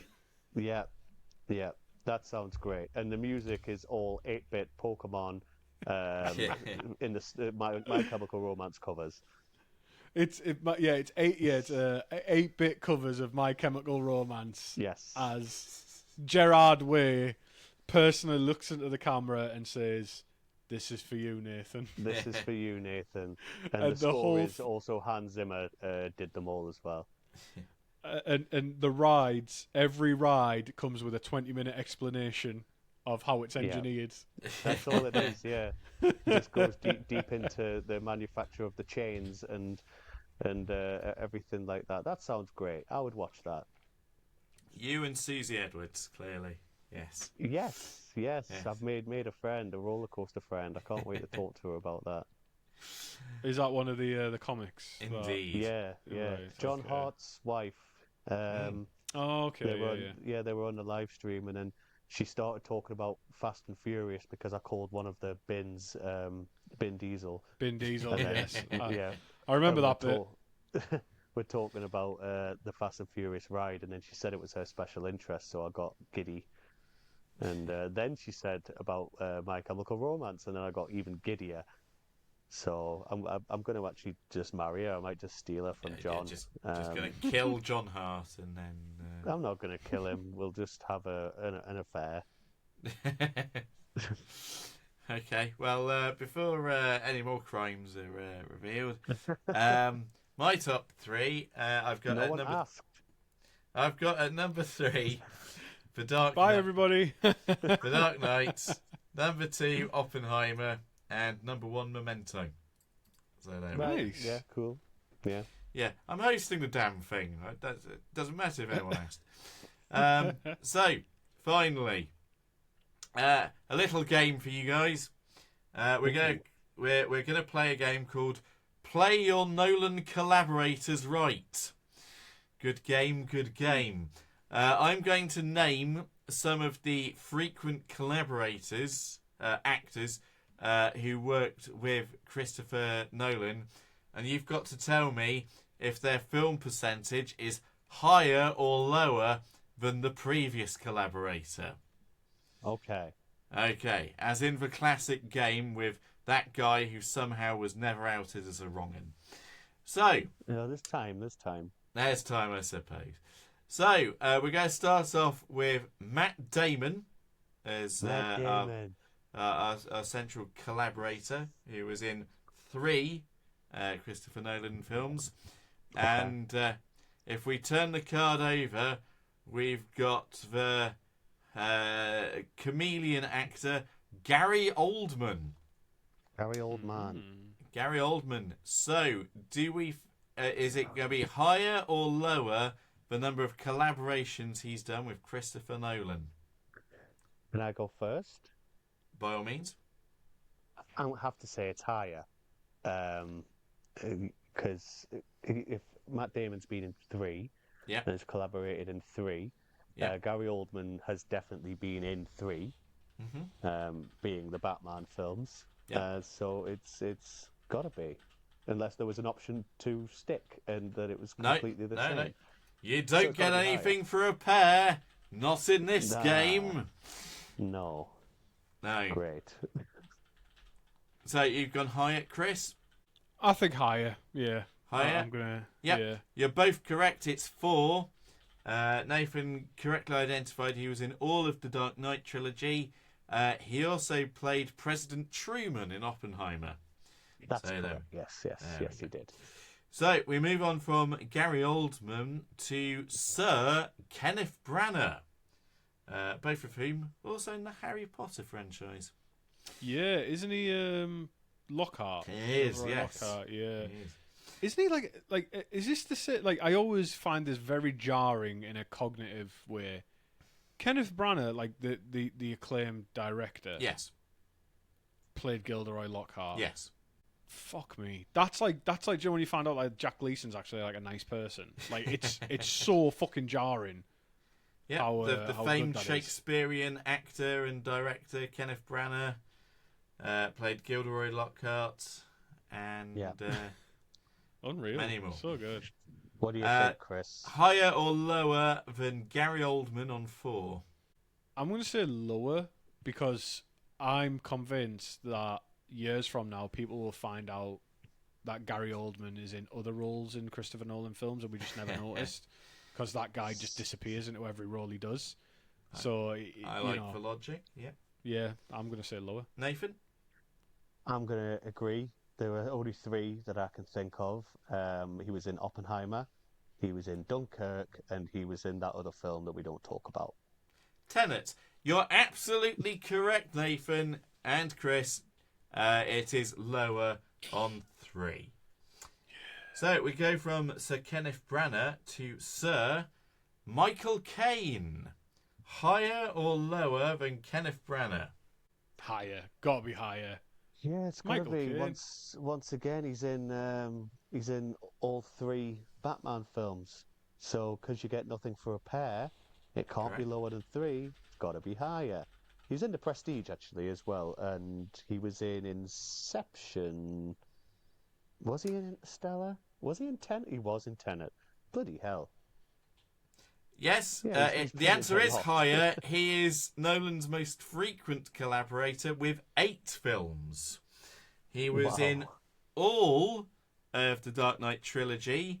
He was Hugh Jackman's mentor in The Prestige. He was Cobb's father-in-law in Inception. He was in Interstellar. He had a vocal cameo in Dunkirk. Oh yeah, it's And the squadron leader. yes, Yeah, I read And, that somewhere. Yeah. and Tenet, as you say. So 8 films overall. Wow. So we move on to John Nolan, the uncle of Chris Nolan. Higher or lower than Michael Caine? Chris? Lower, I think. I'm going to agree, considering Ian has just said he has been in the most. He's Yes. the most frequent. So I am going to agree with lower. Showed my hand there slightly. Yes, John Nolan was in 4 films. Again, he was in all of the Dark Knight trilogy as Fredericks, the board member. And he was also the inspector in Following. So helping his nephew out as a crucial time. Actually, for those of you who remember Allo Allo, he was married to the German woman. I don't think any of us remember it, wasn't it? Like on No, full- I saw it on repeats, but you know. Yeah. Yeah. Okay, so from John Nolan on 4, we go to Cillian Murphy. Higher or lower than John Nolan? Do the Okay. films count? Okay, so it's going to have to be higher because there's Whoa, it's Oppenheimer me plus. first. Oh Peeking shit! his Sorry. face. Yeah. So it's- Oh, Once again, he is in all 3 of the Batmans.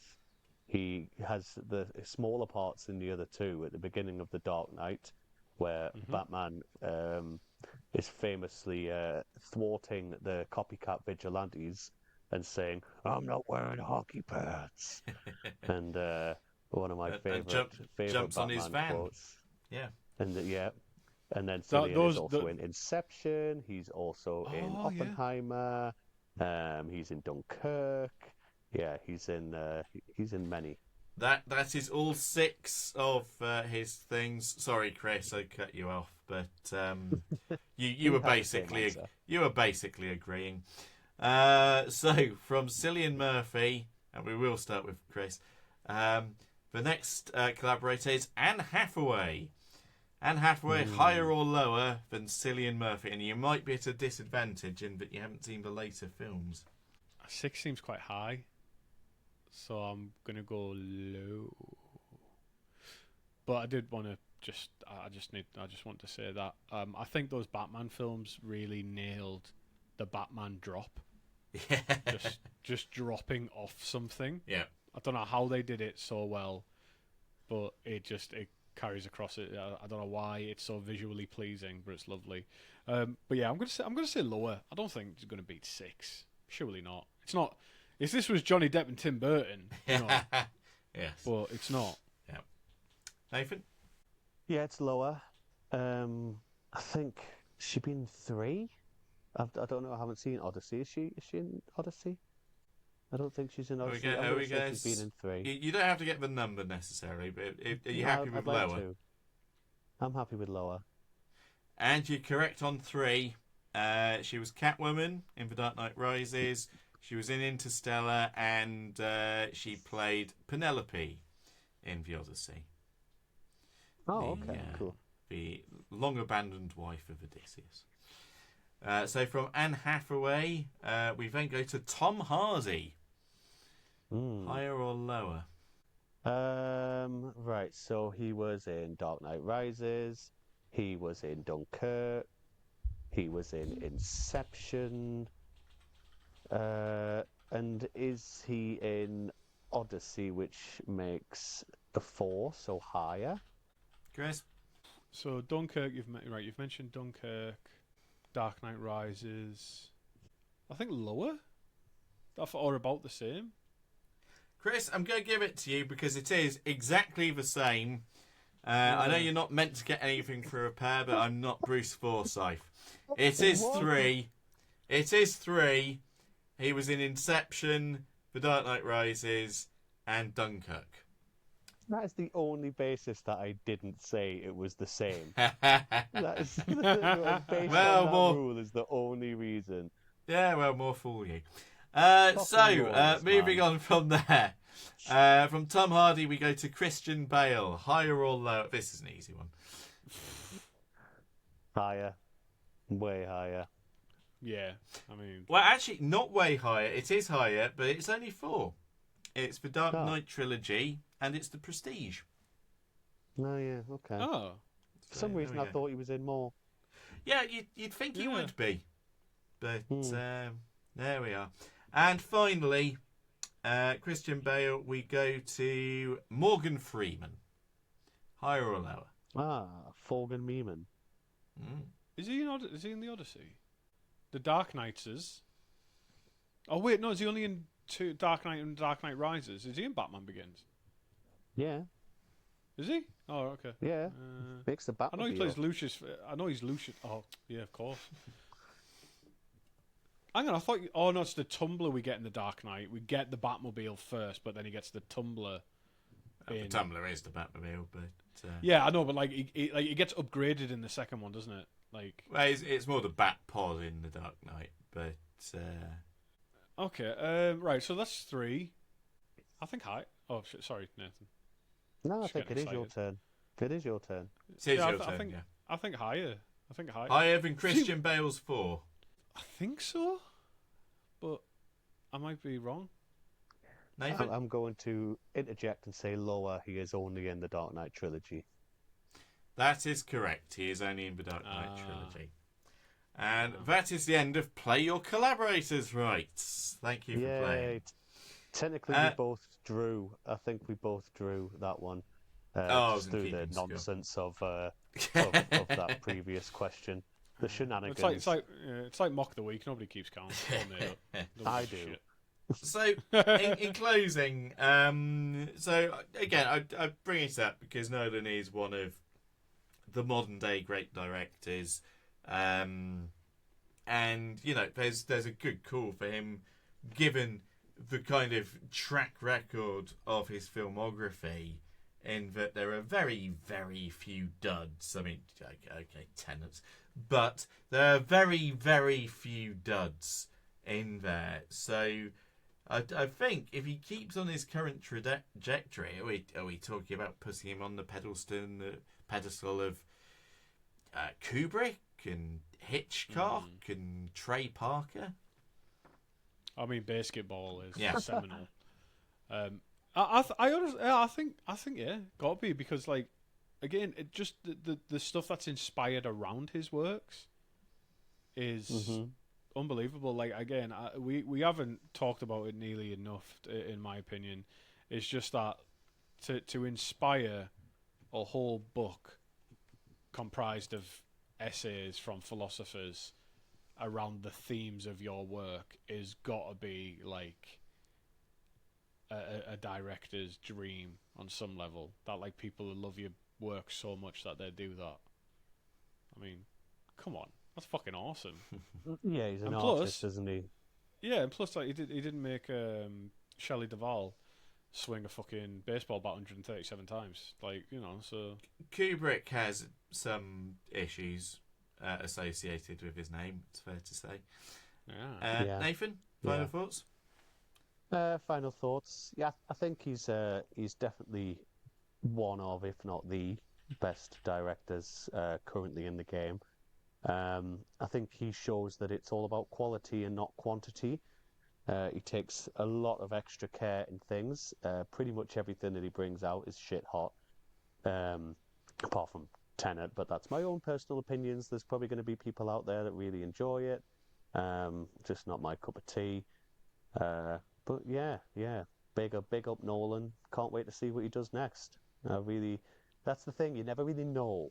You can't guess, No. can you? You can never guess what someone's like. You can guess what fucking James Cameron's going to do. He's going to make another one of them stupid fucking Smurfs films, Absolutely. and it's like, absolutely pointless. He said as much. Yeah. Yeah. Can anyone name any of the characters in the Avatar franchise? Because I'd seen hope them so, all, because and I've I just can't. released a podcast on Avatar recently. Oh, they're fucking But- boring, aren't they? They're but so even then, boring. James Cameron does what James Cameron does. I Raising think the For bar. James Cameron. I think Sigourney Weaver's character is Dr. Grace, but after that, I don't know. There's someone called Jake. Jake, yeah, and yeah. the worst villain going. But yeah, they're not very good. Unobtainium. But that's the difference between like the big Hollywood just Nolan and other big Hollywood directors. He's not just churning bollocks out. Even when he did have a franchise, it wasn't just churning them out where they're all the same.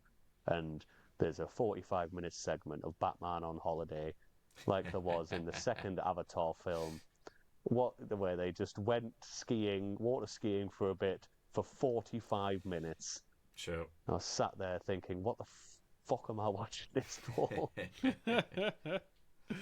It's unbelievable. Like, I do want, I mean, if he does do that roller coaster tycoon one we were talking about, then we could Angela be White, quizzing, yeah. lads. Yeah, I'm Yeah. interested to see who his brother kills next. Yeah. Same. Yeah, that should That'd be be a pretty good interesting. one.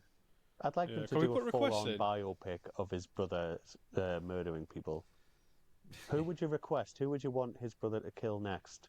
Oh, Mine's very specific. so's mine. Although I'll oh, keep go it on. short because I'm aware of time. That's fine. The director David O. Russell, who is also a frequent collaborator of Christian Bale's for things like The Fighter and the Hustle and Amsterdam, which didn't do very well. But David O. Russell, who's famous for shouting and screaming at his actors, once famously got Christopher Nolan in a headlock at a Hollywood party because he had cast an actor that Russell wanted for his film. Right. So, again, because everyone loves Nolan and hates Russell, it's very much seen as that Russell was the bad person in this scenario. But I'd like Nolan to just show a bit of edge, which his characters Yeah. are known for, and have his brother bump the guy off. Fair. You want the story? Yeah. Yeah. I would like his brother to kill, and this is Jared Leto, but after Jared Leto is going to be in Chris Nolan's newest film, because I want to see Chris Nolan, who everything he touches makes a hell of a lot of money, turns into gold, and the juxtaposition of that and hiring Jared Leto with whatever he touches tanks and loses about 500 million. So I want to see where it goes from there. It's a bit like attaching a bit of buttered toast on the back of a cat and dropping it from a building. What side's it going to fall? Fair enough. Preferably, I'd like it to be a double feature, but a double hitter. But whoever approved Madam Web is first on my list. But Well, if I could get him Sweeney's in that, and she's like the Jared Leto of female actresses, and everything she goes in loses a lot of money. Yeah, it's very weird because they put her as very young in that film, and it's really weird. That was the first film I've walked out of in the cinema. Was Madam Really? Web. Yeah, but the second It's one crap. was second one was Joker 2. Oh, that's also crap. So if I could get them both, whoever approved them people in the room together, and just like Well, go the on, second Joker older Nolan. film, that was, but he didn't want to make a second one. This is just hearsay, apparently. He didn't want to do it, but the studios were pushing for it because the first one was so successful. So he said, right, fine, I'm going to make it, but I'll give you a fucking film if you want a film. And then just happened to bring out one of the worst monstrosities to ever be widely represented in many cinema. And Joaquin Phoenix has probably done irreparable damage to his once incredible career. Well, he'd fucked up his reputation a little bit before that because he was all set to do a film about being gay and then fucking fannied out of it. He lost Gay Chicken with himself. Like, Yeah. I don't know how you managed that one. Which is weird because Joaquin Phoenix, Phoenix isn't his actual surname. No, it's gay. No, well, it nearly as funny. For someone who's so opposed to being playing a gay character, his actual surname is Bottom. So Joaquin Bottom was for some reason didn't want to go anywhere near the gayness. It's because I'll he's be a vegan. I'll be You can't be gay yeah. and a vegan. Like, Really? Yeah, I'll be whacking bottom. It's not possible. Yeah, I'll be whacking bottom, no problem. Did anybody sit him down and just say, Joaquin, there's a compromise here. Yes. You've wrote 6 pages of very intense, graphic gay sex. Could you maybe just shoot the film without that? And he just started smoking a cigarette. Like the Joker's like, no, that needs to be in there. It needs to be. I just can't do it. Needs But it's to be the there. same. It's the same gay sex scene 5 times, like The Room. Yeah, but we need to shoot it 5 different times. You understand? Yeah, but it's the same. No. I'm the intimacy coordinator on this. Yeah. Just me, myself. I'm Joaquin Top and Joaquin Bottom. Whacking Bottom would be a great fucking spank Whacking paddle switch. brand. Whacking Yeah. Bottle, Whacking Bottom. Joaquin Bottom. There you go. We'll brand some think tankard spanking paddles, Joaquin Bottoms. We'll get Scott to advertise them. That's the band name for the episode. Is Joaquin Bottoms. Joaquin Bottom And that's a wrap. spanking paddles. And that's a wrap for this episode, listeners. Thank you so much for enjoying us. So I thank love you, Ian's excellent. episodes. Okay, thank you. I love Ian's episodes when they're like this because they're very relaxing. So it is a thank you from me, Ian. Yeah, It's very thank nice. you. Thank you from me as well. It's nice that it's something that we were all pretty much equally interested in. We all had our 2 cents in it. We all had a chat. It wasn't just 2 people sitting there scratching their heads, or mostly when it comes to my ones, Ian scratching his head and And thinking what's going contributing on very here. little. Yeah. Right, it's not my fault if you don't know enough about the history of pirates to chip in. Go fuck yourself. Educate yourself. Do some research before the episode if you're so concerned about it. No, it has. I been will nice. teach I'm you not about concerned. barbecue. I will teach you about barbecue meats. So But no, it's what- been lovely. Next, we do have more film things, and it's probably going to be one that Ian Yeah. is probably going to sit out on. But we are going to talk about It's- Terrifier and the Yeah. series. Okay, so Terrifier, yes, but clowns in media, I can contribute a bit Okay. more to.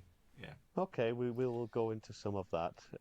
But yeah, I'm not going to set you the homework of watching it because I Thank you. know that you don't really want to. But we will. Well, I am we'll going to, chat but I'm about going to it. watch. I'm going to watch All Hallows Eve as well, which is the short film that Art originated in. Yeah, just if as you a were complete one. if you were to watch any, I would just start with the second one. It's the only because they're so low budget. It's the only point that they actually genuinely starts to be a little hint of a story kind of going on. Whereas So- the so- third one is really, really funny. It's really good. So this is pretty cringy for me by myself. I've not seen the films myself. I am very keenly aware of the stories. I watch because I do enjoy the stories of the films. I did not enjoy trying to watch the films myself very much, but the story, I can talk about the stories all day. I love it, like Sienna and stuff like that. Like I can talk about that shit all day because I'm very Yeah. acutely aware of what the stories are and where they're going next, or where they plan to go next, etc. Oh, we're going to be Um, going into his kill count. We're going to be doing in-depth analysis of what he's doing and what the fuck is wrong with him and why. And probably a top 10. I think I'll do a top 10 yeah. art kills because, Jesus Christ, some of them. Well, there is some debate that like there's a certain point where Art is still a human, and then at a certain point he turns into some kind of demonic killer. But Yeah. that's for the Yeah. episode. He has the wonderful ability to keep people alive while he's doing this horrible stuff. It's very strange. Yeah. But what's after that? wicked. It's a Chris episode after that. Yes, Please tell me it's it about is. kittens and bunnies. them. I do not know yet. I've got. I'll have to consult my document because I have a list of topics that I have already researched. So I'm going to pull something out of my archive. I will have a look and I will let you know next episode. But for now, I'm still not decided. So it's going to be a mystery. Okay. Ooh, Ian, do you know what you're going to do for your next episode? I'm thinking about it. It came up in a previous episode. I can't remember the context, but someone mentioned the Kennedy family. I was like, yeah, I could do an episode on the Kennedys. I'm pretty sure. It was when we were talking about crypto. Mr. Kennedy. I'll include him as a. We were talking about cousin. like scams and like the SEC and stuff Sure. like that for pump and dump Okay, schemes. And yeah. the Kennedys were in that. So I could pull something together on the Kennedys. Yeah. Hell Cool. yeah. Awesome. Right. Well, Nathan is on night shift, which sucks for him because I'm going to go to bed. Ha ha Yeah. ha. I'm gonna I'll stay do up. that too. Oh, Me lovely. too, but in a factory. All right. Okay. Well, you enjoy that. Yes. Thanks. Well, thank you for listening. I hope you've enjoyed this nice little relax one. Yeah, go watch a Nolan film. I should probably watch a Nolan film as well. Not tonight. But yeah, see you next episode for something horrific. And remember, your parents found those tissues. Yeah? Yeah. And you should be ashamed of yourself. It's filthy. Nobody else does it. It's just you. It's Yeah. disgusting. And that's why every Yeah. bad thing happens to you because you do that. Uh-huh. And we all know about it. Your parents told us. So Should have just used a sock. even worse. Even worse. And that on that note, to bye from me, Chris. Bye from me, Ian. And bye from me, vengeance.